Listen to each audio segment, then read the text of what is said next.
Everyone knows the names of America's old money: the Vanderbilts, the Rockefellers, the Astors. In Philadelphia, it was families like the Biddles and the Drexels who ruled society. They lived in mansions on Society Hill. They would not let anyone into their clubs who did not have the right last name. But while the white aristocracy was busy excluding everyone, another aristocracy was rising right under their noses: a black aristocracy. In the 1840s, decades before slavery ended in the South, a secret society of black families in Philadelphia was amassing fortunes that rivaled the white elite. They lived in mansions with English butlers. They sent their children to private schools in Paris.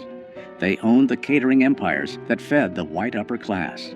They were called the Old Philadelphians of color, and for nearly 50 years they operated a parallel universe of wealth and privilege that history has almost completely erased. They had their own 400 list, their own debutante balls, their own rules. They were so exclusive that even other wealthy black people were often denied entry. This is the story of James Forten, Robert Purvis, and the dynasties that proved black wealth was not just possible in the 19th century. It was powerful, and it was dangerous. If you enjoy stories about the hidden side of American wealth, consider subscribing. We explore the fortunes that textbooks tried to forget. Let's begin with a sailmaker who became a king. It is 1798. Philadelphia is the capital of the United States. And a 32-year-old black man named James Forten is about to do something impossible. He is buying the sail loft where he used to work as an apprentice. Forten was not born enslaved. He was born free in Philadelphia. But freedom did not mean equality. Most black men in the city worked as day laborers or servants. Forten was different. He invented a device to handle heavy sails on ships, and it revolutionized the industry. Within 10 years, Forten was not just a business owner. He was one of the wealthiest men in Philadelphia, black or white. He employed 40 men, both black and white. His fortune was estimated at $100,000. In today's money, that is millions. But Forten did not just hoard cash. He built a dynasty. He bought a 3-story mansion on Lombard Street. He filled it with mahogany furniture and fine art. He hired private tutors for his daughters because he refused to send them to segregated schools. The Forten home became the center of a world that was not supposed to exist. A world where black people discussed philosophy, played classical music, and planned the abolition of slavery over 7-course dinners. European diplomats visited him. White abolitionists sought his funding. He was the patriarch of Philadelphia's black elite. But to understand how deep this society went, we have to look beyond just one man. We have to look at the industry they conquered. By 1830, a class system had solidified in black Philadelphia that mirrored the white aristocracy. They called themselves the representative colored citizens. At the top were families with old money, wealth generated before 1820. The leaders were a new kind of king, the caterer kings.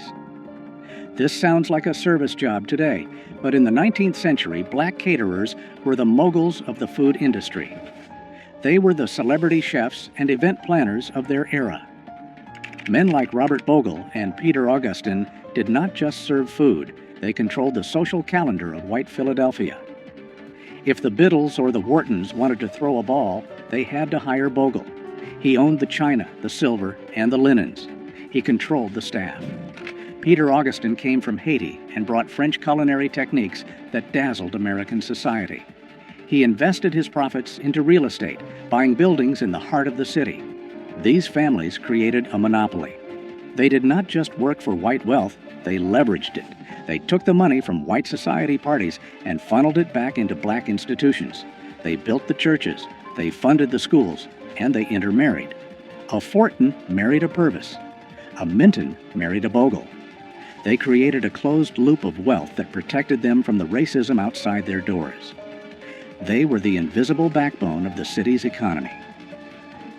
The financial power of this group was staggering. By 1837, the black community in Philadelphia held $250,000 in real estate. By 1847, that number had quadrupled. They organized their own census because the U.S. government refused to accurately count their wealth. They wanted proof. They formed literary societies like the Gilbert Lyceum, where talking about slavery was forbidden, not because they did not care, but because they wanted a space to discuss art, science, and literature without being defined by their oppression. They were constructing a reality where they were simply aristocrats. Robert Purvis, Fortin's son-in-law, took this lifestyle to its absolute peak. He was the son of a white cotton merchant and a free woman of color. He inherited a massive fortune. He looked white. He could have moved to Europe and lived as a white aristocrat.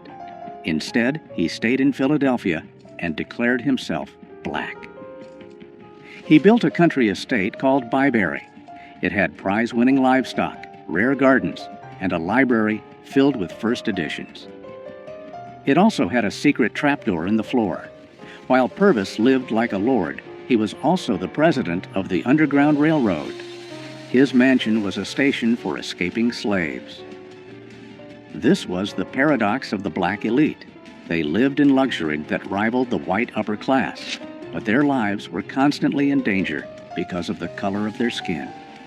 In 1838, that danger arrived at their front door. May 17, 1838, Philadelphia. The city is tense.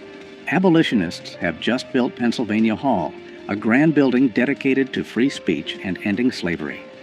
James Fortin helped fund it. The black elite saw it as their symbol of progress, but the white working class saw it as a threat. A mob of thousands gathered outside. They were not just angry about slavery. They were angry about black wealth. They saw black men like Fortin and Purvis walking the streets in silk suits, while white immigrants struggled to find work. The resentment boiled over. The mob burned Pennsylvania Hall to the ground only 3 days after it opened. Then they turned toward the black neighborhoods. They did not go after the poor. They went after the rich. They targeted the mansions. They targeted the businesses. Robert Purvis sat in his estate at Byberry, watching the glow of the fires in the distance, armed with a shotgun, waiting for the mob to come for his family. They did not reach him that night, but the message was sent. Your money does not protect you. Your education does not protect you. To us, you are just targets. The riots of the 1830s and the 1840s changed the black elite. They did not lose their money, but they went underground. They became secretive. They stopped flashing their wealth in public. They retreated into private societies. This is when the secret society truly formed. They created exclusive clubs like the Banneker Institute and the Pythian Directory. These were not open to just anyone. You had to be nominated. You had to have money. You had to have good breeding. And yes, color played a role. The Old Philadelphians of color developed a reputation for being color-struck. They favored lighter-skinned members. They looked down on the formerly enslaved who were arriving from the South. They called them contrabands. It was a defense mechanism. They believed that if they maintained perfect manners, perfect dress, and perfect conduct, white society would eventually have to accept them. They were wrong, but they held on to this belief with a religious fervor. They refused to listen to jazz or blues. They listened to Bach and Beethoven. They did not eat soul food. They ate French cuisine. They were protecting a legacy that they felt was the only thing keeping them safe from the mob. There is another dark chapter to this story, the phenomenon of passing. Because many of these families were mixed race and light-skinned, they faced a tempting choice. They could leave Philadelphia. They could move to a new city where no one knew them. And they could become white. Historians estimate that thousands of wealthy black people from this era simply vanished from the records. They did not die. They crossed the color line. They married into white families. Their children grew up never knowing they had black ancestry. The Purvis family saw this tear them apart. Some nieces and nephews moved away and cut all ties. The wealth they had built as black entrepreneurs became white wealth in the next generation. This terrified the ones who stayed. They saw their community shrinking. Every time a son or daughter moved away to pass, the dynasty weakened. It was a slow, silent erasure. The families who remained, like the Mintons and the Warwicks, doubled down on their identity. They became even more insular. They clung to their history because they were the only ones left to remember it. By the 1900s, the world was changing again. The Old Philadelphians were facing a new threat, not white mobs, but a new kind of black wealth. The Great Migration brought thousands of black Southerners to Philadelphia. Some of them built fortunes in banking, insurance, and beauty products. There was Madam C.J. Walker and the bankers of Durham. This was new money. It was loud. It was proud. It did not care about French tutors or debutante balls. The Old Philadelphians turned their noses up at it. They refused to let these new millionaires into their social circles, and that was their fatal mistake. By closing their doors, the Old Philadelphians slowly strangled their own influence. They had the pedigree, but the new generation had the momentum. Slowly, the mansions on Lombard Street were sold. The catering empires were replaced by corporate hotels. The families drifted apart. Some moved to Europe. Some passed into white society, choosing to pass and leaving their history behind. Today, if you walk through Society Hill or the older parts of Philadelphia, you will not see statues of James Forten or Robert Purvis. Their mansions are mostly gone or converted into other things. The dynasty did not crash because of a scandal. It faded because it was designed to be secret. They built walls so high to keep the world out that eventually the world forgot they were there. But for 50 years, they proved something that terrified 19th century America. They proved that black excellence was not an anomaly.